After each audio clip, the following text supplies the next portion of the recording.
A very good day to you. I'm Hank Gross, MidHudsonNews.com. It's Monday, August 19th. The news today brought to you by the Galleria at Crystal Run. Tiny homes for veterans built by Orange Ulster BOCES students will be delivered to Port Jervis in the near future. The houses, like a typical home but smaller in size, will feature every component a formerly homeless veteran needs in his or her home, along with support services to help them settle in.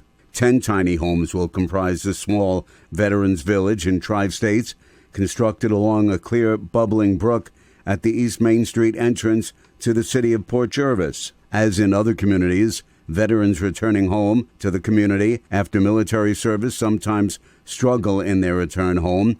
They may find themselves jobless, homeless, or carrying physical and emotional struggles that hinder their return. The mission of Port's Tiny Homes Village owner, Rumshock Foundation, is to not only address American veteran homelessness, but connect veterans to counseling, employment services, and more. Orange Ulster BOCES carpenter teacher Corey Moore and some of his students expressed pride in being part of the experience to build the homes. It was Moore who reached out to Rumshock President Bill Wetzel. Watching a few videos about the tiny home projects that are starting to happen all around the United States, one of the common themes that I heard was working homeless. And I'm thinking, here's a veteran that put their life on the line for us, and now they're homeless, but they work. They go to work every day, but they're homeless. And just to think how much more productive they'll be as individuals if they have a roof over their head. You know, they know where they're going to sleep that night, not just trying to get by, but thriving. This wasn't the first time Orange Ulster BOCES students built homes. They've also participated in Newburgh Habitat for Humanity home construction. A house fire at 8 Knapp Avenue in Middletown claimed the life of one person and injured 5 others. The fire broke out at 5:21 on Friday morning, engulfing much of the house. The name of the fatal victim has been withheld, pending notification of relatives. The injured people were treated at Garnett Health Medical Center in the town of Wallkill. The cause of the blaze is under investigation. A 19-year-old man drowned in a backyard pool on Thursday evening. Police in the town of Newburgh were called to 3 Meadow Street around 7:30, where they found the victim unresponsive in the pool. Officers pulled the man, whose name police did not make public, from the water and began life-saving measures. He was transported by town of Newburgh EMS to Montefiore St. Luke's Cornwall Hospital, where he was pronounced dead. More news right after this. Find over 100 retailers allowing you to spend hours shopping safely at the Galleria at Crystal Run. Enjoy the big brands and the diverse selection of family-owned stores all in one location. The Galleria at Crystal Run offers dining options for everyone with Fuji 110 Grill, Allen's Mediterranean Grill, and Peru Cuisine.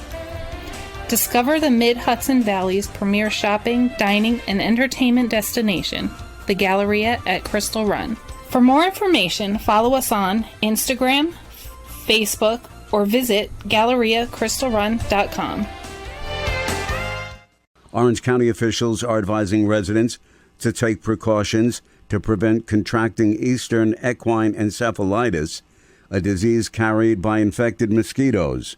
An unvaccinated horse in the town of Newburgh died from the virus last week.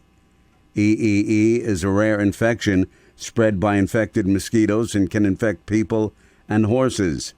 It causes encephalitis or inflammation of the brain. Symptoms may appear 4 to 10 days after being bitten by an infected mosquito.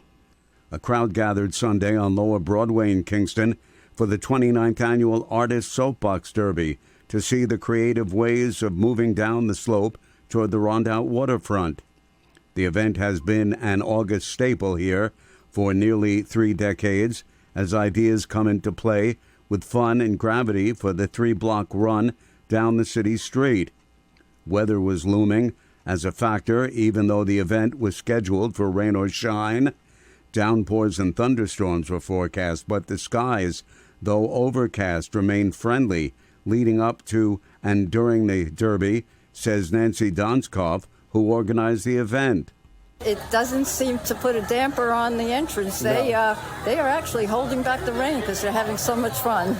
There were a couple of years when it did not run, especially during COVID. This was the fourth year after COVID. The New Paltz Town Board has voted unanimously to urge Governor Hochul to stop the expansion of what they call the dangerous Iroquois pipeline. The pipeline company is awaiting a state decision on air pollution permits to expand what the town board says are noisy, toxic compressor stations in Dover and Athens that would increase the amount of frack gas through the pipeline to New York City and Long Island. The town of New Paltz is the fourth Hudson Valley municipality to adopt a resolution calling on the governor to stop the expansion project. The village of New Paltz, town of Poughkeepsie, and city of Hudson have also gone on record in opposition to the expansion. I'm Hank Gross, MidHudsonNews.com. The news today brought to you by the Galleria at Crystal Run.